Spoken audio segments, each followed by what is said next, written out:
So you had stage fright. Oh yeah, absolutely. Utterly and completely. In my moment, the moment I've been waiting for my whole life, I am freezing and freaking out. I walk out on stage, my legs are jelly, my heart is pumping, and I just take in that deep breath. Look, Simba, everything the light touches is our kingdom.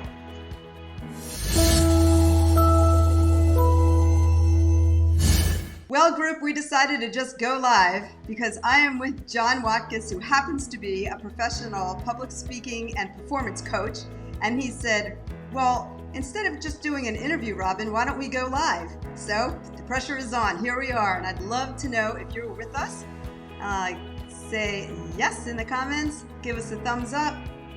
Tell us where you're calling from today. And if you're watching on replay, just put #replay.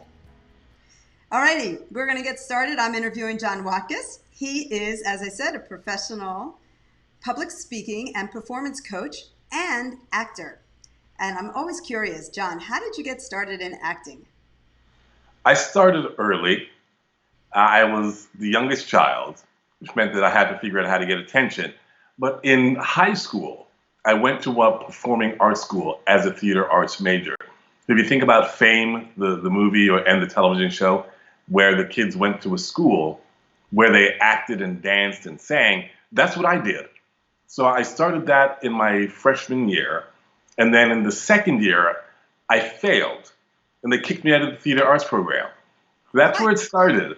What? And years later, I know, how do you fail theater arts? I managed. But fortunately, I've been able to resurrect failures from the past. And in 2000, actually really in 1999, I saw an ad for an audition of The Lion King.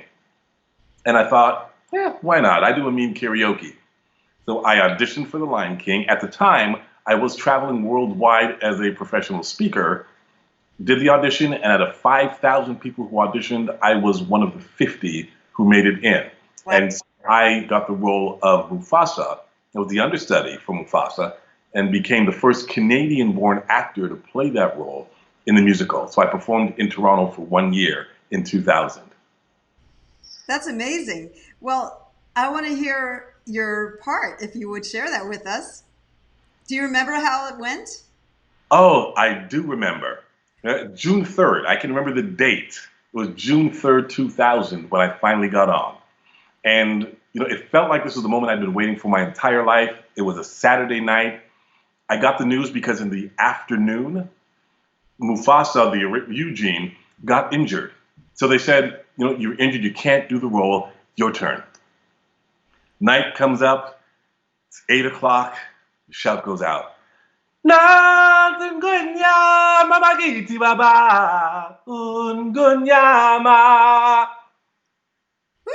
as I'm standing backstage, linked arm in arm with Topaz, who was playing Sarabi that night, which is the queen, I say to her, I can't do this. Oh my gosh. And she looks at me and says, yes, you can. No, I can't do this. So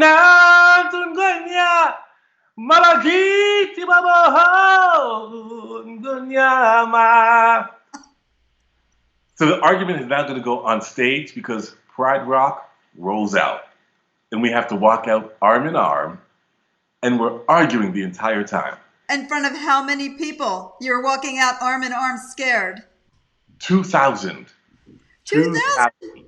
Yeah, it was a sold-out crowd. It was Saturday night. If you're going to make a debut, if you're going to perform anywhere, Saturday night is the night. 2,000 people. So Pride Rock is a winding staircase. We're going up step by step, and we're arguing. Our mics are off. I can't do this. Yes, you can. And I had no reason to be freaking out based on my history. I had been speaking for years. I'd been in front of a camera since I was 10. But the fear has still got a grip on me, and it's not letting go. So, we get to the top of Pride Rock, and if you remember the cartoon, when Rafiki holds up Simba and everybody looks at Simba, I'm looking at the 2,000 people. I am freaking out. So you had stage fright. Oh yeah, absolutely. Utterly and completely. In my moment, the moment I've been waiting for my whole life, I am freezing and freaking out. The lights go out and we walk down the winding staircase and I've got nowhere to go. It's either the stage or the street. And I'm dressed in a lion costume. I'm not going out on the street. Topaz says, hey, you got this. I walk out on stage. My legs are jelly. My heart is pumping. And I just take in that deep breath. Look, Simba. Everything the light touches is our kingdom. What a voice. Ooh. So it plays out. The practice paid off. It didn't make sense, but it taught me in that moment how most people feel when it comes to speaking in front of an audience. Oh my gosh, isn't that like the number one fear more than dying? People fear it, and here's what I say: we don't really fear the speaking; we fear the rejection. We Oh, fear looking stupid.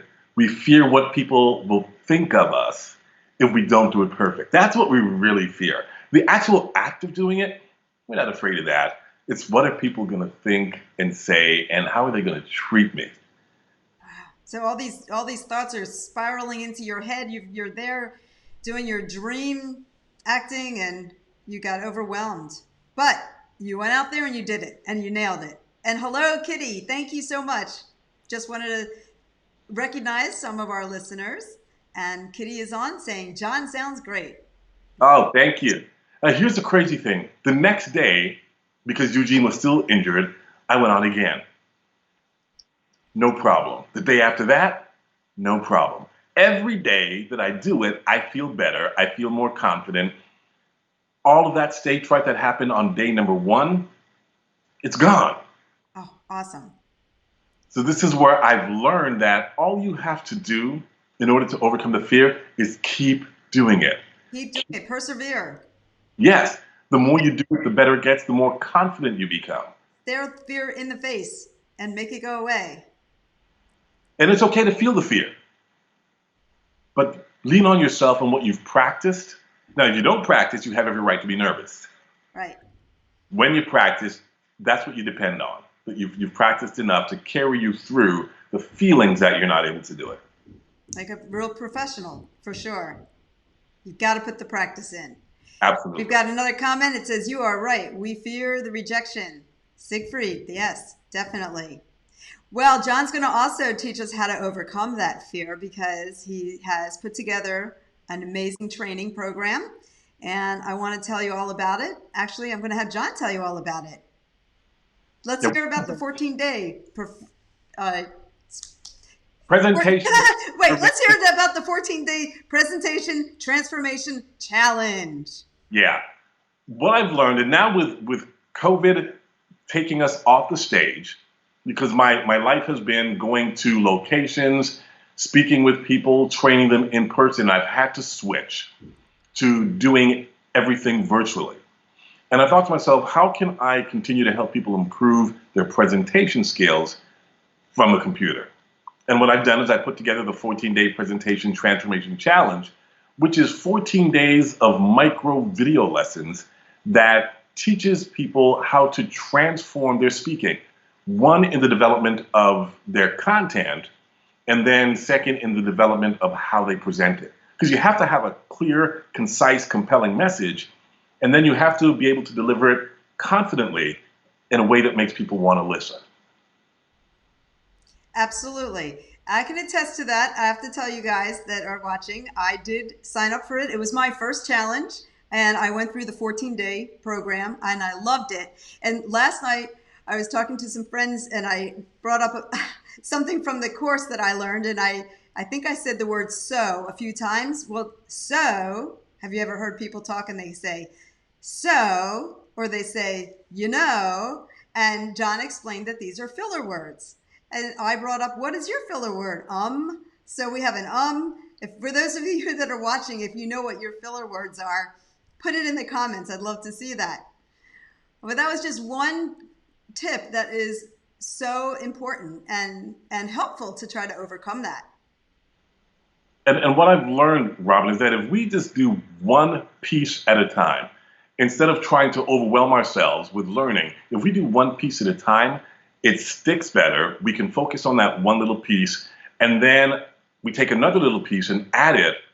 It's easier to improve. One of the challenges with most of the courses that we do is they give us so much information at one time, and you try to take it all in, and then you don't have feedback on how well you're doing with that piece of information. You struggle and you feel lost a lot of the times. And so that's why I decided to make it small, incremental pieces that can build on one another, that eventually when you put them all together, you see the transformation quickly. And you would say the transformation challenge would be ideal for brilliant professionals looking to improve their speaking and presentation skills? Yes, and brilliant professionals are people who are so good at what they do that they have more information to share than you could possibly fit into any time span. And the question is, since they know so much, which information is most important to share with the people who are in front of you? And that changes with every audience. So I love working with brilliant people because I help them take what they do and put it in a package that people will be able to understand. Right. So I can imagine so many different scenarios. It could be going into a boardroom and convincing your point of view, or maybe in sales, or... Absolutely. If you're trying to persuade someone to invest in your business, if you're trying to persuade a potential client to join you or to use your product or service, all of these ways we're always trying to persuade people to take action. And that's really the key of a presentation or any conversation. If you're talking to 1 or 10,000 people, it doesn't matter. What is the goal of that conversation? You want to try and get them to take action and move forward.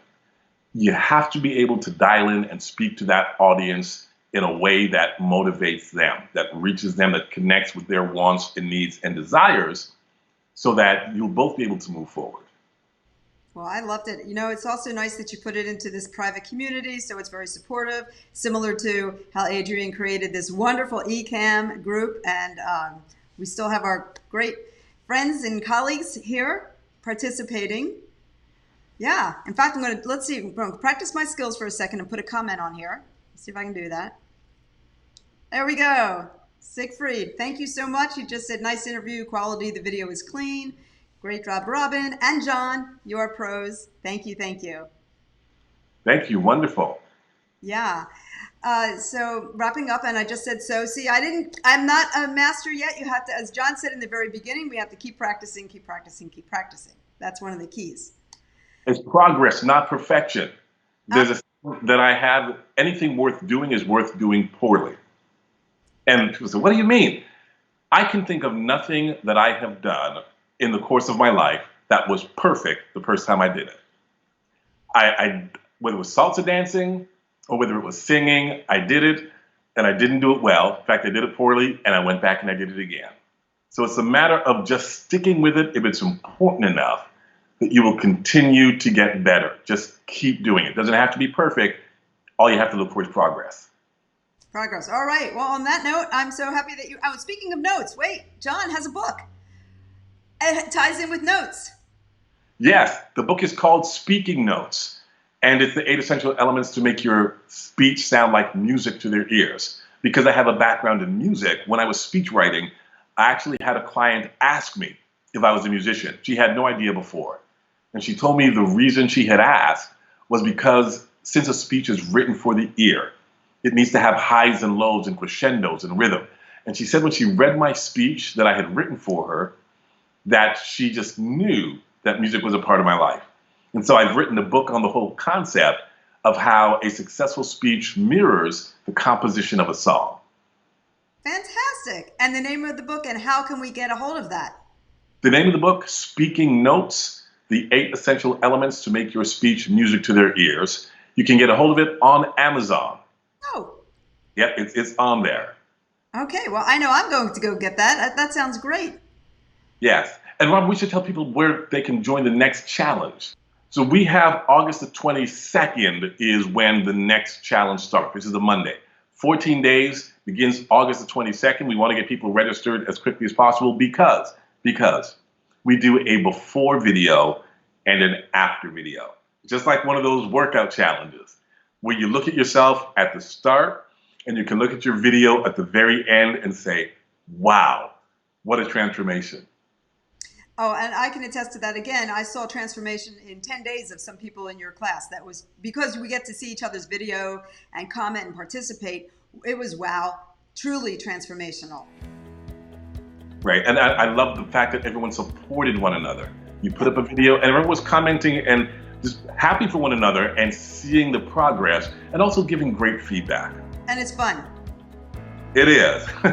You know, we don't like getting in front of that camera, but the fact that you had to do your homework every day in front of the camera, start getting more comfortable with it, just like being on stage.